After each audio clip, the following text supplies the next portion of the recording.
Oh, hello there YouTube. How's everybody doing today? So today we're working on our 6.7 Cummins 4th gen drag truck build, and our game plan for today, our plan of attack that is to put in our Airdog 4G lift pump and our G&R diesel fuel sump. So let's not waste any time and get right to it.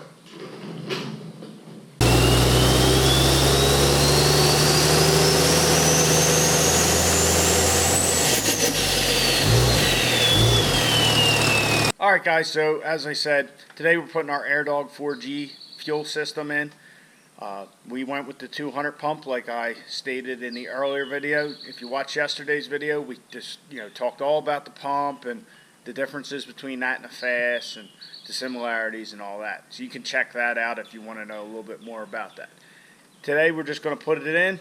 So basically we'll put the fittings on the pump, mount the pump to the bracket, we'll mount it to the frame, run our hoses, make them all up, run our electric, and that's it. So it's pretty cut and dry how to do it. It's not too hard, but knowing how things go with me, I'm sure we'll run into a problem somewhere.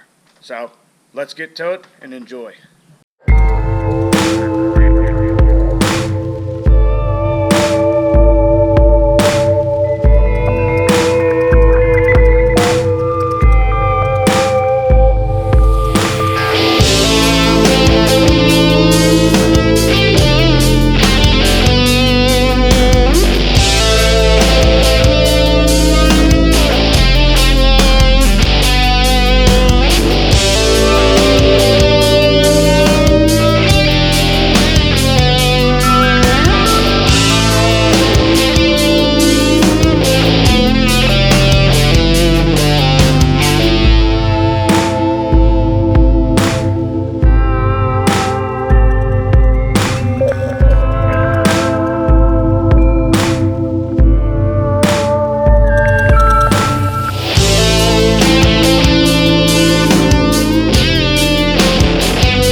Right here is where I decided I want to put it. We'll be able to mount it all the way up on the bracket, and the pump will actually sit up here. I thought about going right here on the bracket, but then it's right here between the body and the bed, or between the cab and the bed. So I really didn't want it sitting there. So this is where I want it. But if you can see, there's a hump. The frame actually curves up right there. So that drilling you saw me doing, I'm actually moving this mounting bolt down right here, because how that bracket works, you have your two bolts, they go through here, they'll go through here, and there's another plate on the other side, and you bolt that together and it'll squeeze the frame rail. And essentially you're going to want the bolts down against the frame. Otherwise, over time, they'll probably work their way down there anyhow. Well, where I want to put the pump, there's the problem of that little hump. So, what it did was I actually moved the hole down.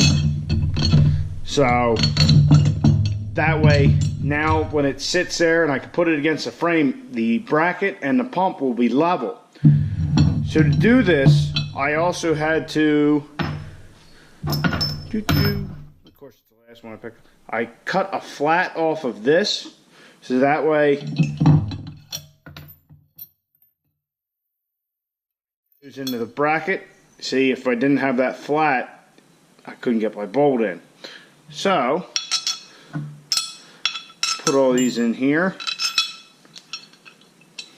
Put the spacer on.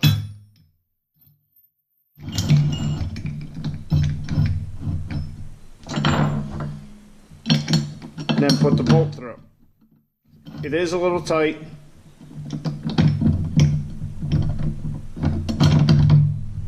Oop. There's the problem. So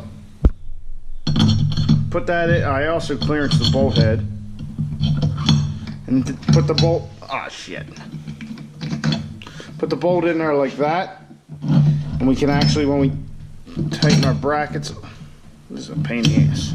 Alright, so then we can mount our pump all set up here and still have our 2 mounting bolts, and it will mount level.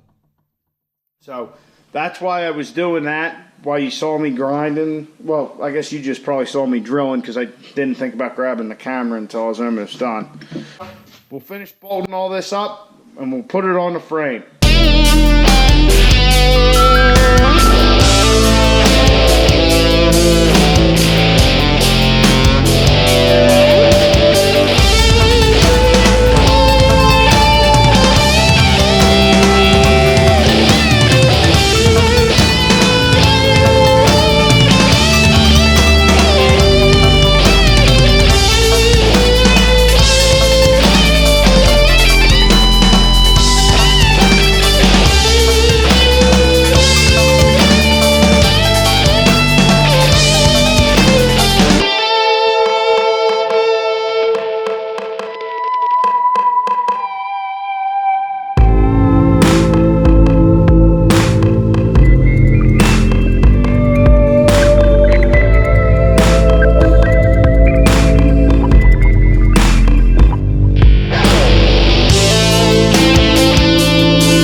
Guys, so the pump is mounted.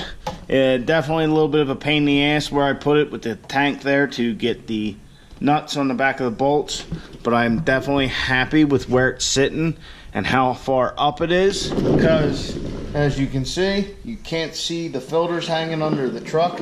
That's something that always irritates me. People, for whatever reason, and maybe it's an older bracket design or something, but you'd see filters down here, and it looks terrible. But this is pretty inconspicuous. Really, in the future, maybe I'll cut this bracket down. I don't know. I'm not going to do that now, but just to clean it up. But yeah, I'm definitely happy with that. I definitely want to say that the bracket works. It'd be easier with 2 people. I had to C-clamp it to the frame in order to get the first bolt started, but I definitely think the fast bracket is easier to install, at least by yourself. So now we got to run our electric and our hoses and into our sump. Still a good bit to do.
So now we can start assembling our ends for our hose. Put a little oil on the fitting, and we want to put it in until all 3 of those barbs are into the hose. These can sometimes be quite a pain.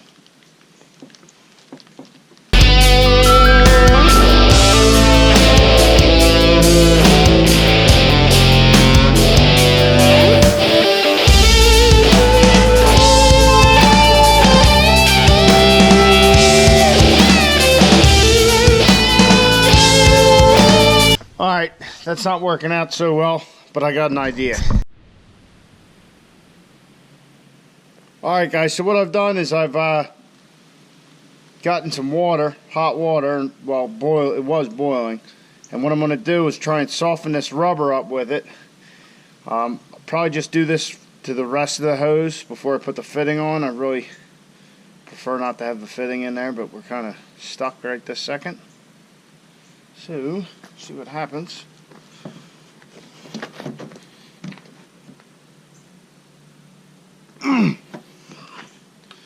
let that marinate for a minute.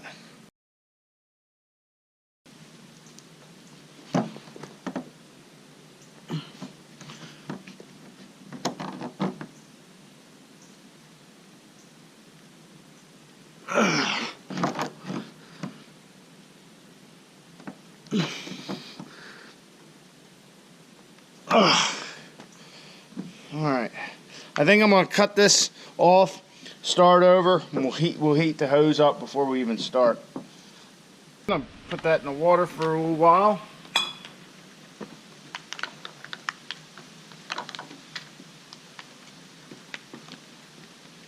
Ooh, it's definitely warm. Fuck.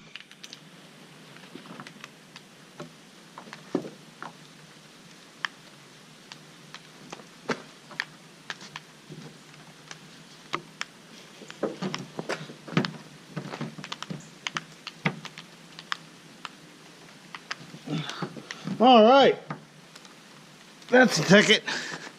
So our push lock hose is assembled. I think we're gonna move this inside. It's starting to rain and it's getting dark. Well, it is dark, but this is officially completed. Now we'll move on to the truck and see how we want to run it.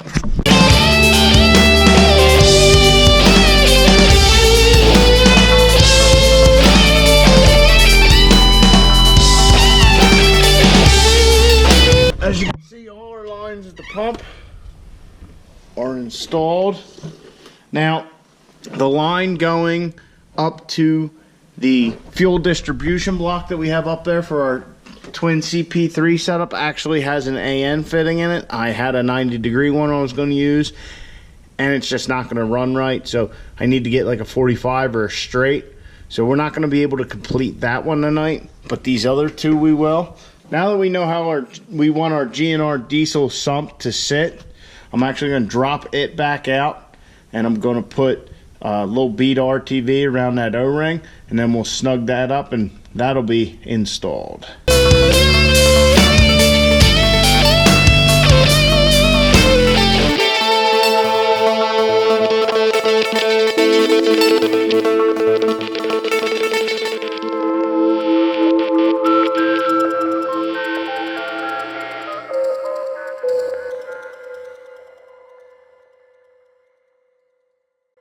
Alright guys, I think that's going to conclude our garage activities for the evening. So, just to wrap up, we got our Airdog 4G 200 mounted. We got all our lines ran for the most part. The only one we didn't is the one you see hanging out of the front of the truck. So, like I said earlier, the fitting for that, I was going to use this 90, push lock 90 that I had left over from my fast insole on a gray truck, but really how I decided to route the line, the 90's not really going to do it. I need a 45 or probably a straight. So I'm not sure if any of those push lock fittings would work. There's one leftover fitting for going into the CP3 pump on your factory setup. I don't know if that'll fit or not, and I'm not going to take that AN fitting out just to see that it doesn't. So I'll just order a push lock fitting for that. So our sump is completely installed. We RTV'd that O-ring, so we're not going to have any leaks. Cross our fingers. But that GNR piece, I highly recommend it. I mean, it's fantastic. And even if you don't want to use the integrated return for whatever reason, you could always block that off with a plug or whatever. But I still want to dress up the lines a little because I'd like to put split loom on my fuel line, just a little protection from rubbing and all that stuff. So we're going to do that tomorrow. We'll take them lines off, probably put that on. Maybe we'll screw with this cooler a little bit now that I'm in a better mood about it, and try and get that cooler, figure out where we can put it, how we can mount it and all that. But anyway, we got a lot done. We're a little bit closer, so I'll catch you guys on the next video. You better be getting out in the garage and working on your truck.